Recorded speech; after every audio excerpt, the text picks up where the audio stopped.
Hai semuanya. Pernah melihat orang mengkritik, dan yang dikritik malah marah atau malu bahkan bersikap defensif? Nah, bisa jadi itu karena yang mengkritik tidak paham cara mengkritik yang baik. Kritik itu sebenarnya bisa bikin orang berkembang, asal cara nyampeinnya benar. Kritik yang membangun itu kayak ngasih saran ke teman biar dia jadi lebih baik, bukan malah bikin dia down. Fokusnya harus ke solusi dan hal yang bisa diperbaiki, bukan cuma nyari kesalahan atau ngejatuhin. Yang perlu dihindari adalah kritik yang cuma buat nyindir, ngejek, atau bikin orang sakit hati. Kalau niatnya bukan buat bantu, lebih baik simpen aja sendiri. Tapi meskipun niat kita baik, kalau cara nyampeinnya salah, tetap bisa bikin orang tersinggung. Makanya, cara kita ngomong lebih penting daripada sekadar niat baik. Kapan harus mengkritik? Nggak semua hal perlu dikomentari, apalagi dikritik. Misalnya, kalau temanmu pakai pakaian dan aksesoris serba merah dari kepala sampai kaki sehingga terlihat mencolok, ya udah, itu selera dia. Nggak ada gunanya kamu kritik, karena itu bukan sesuatu yang berdampak buruk buat dia atau orang lain. Kritik itu buat hal-hal yang penting dan bisa beneran bikin orang jadi lebih baik.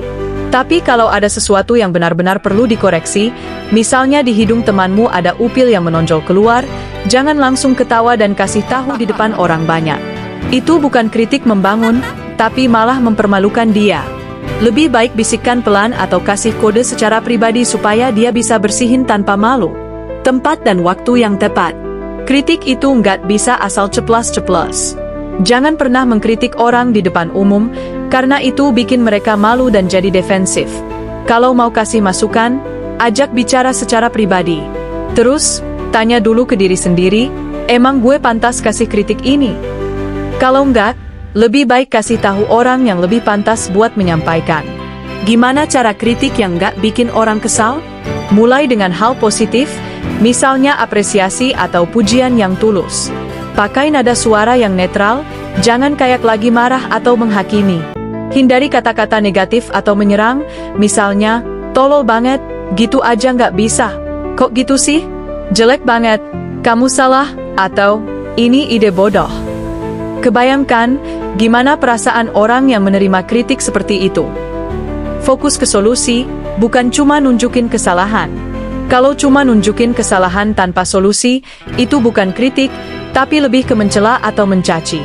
Kalau bisa, kasih alternatif atau saran yang lebih baik.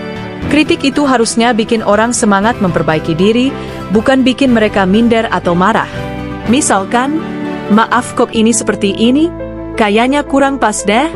Coba kamu buat seperti ini, gimana menurutmu? Dengan kita menyampaikan seperti itu dengan nada santai tanpa merendahkan, orang lain akan menerima kritik dengan baik dan mau merubahnya. Jadi, kalau mau kritik, pastikan niatnya baik, cara ngomongnya enak, dan ada manfaatnya buat orang yang dikritik. Kalau nggak memenuhi 3 hal itu, lebih baik tahan diri buat nggak ngomong. Kalau video ini bermanfaat, jangan lupa like, komen, dan subscribe biar makin banyak orang yang tahu cara mengkritik yang baik. Kalau punya pengalaman atau pendapat soal kritik, tulis di kolom komentar ya. Bye-bye.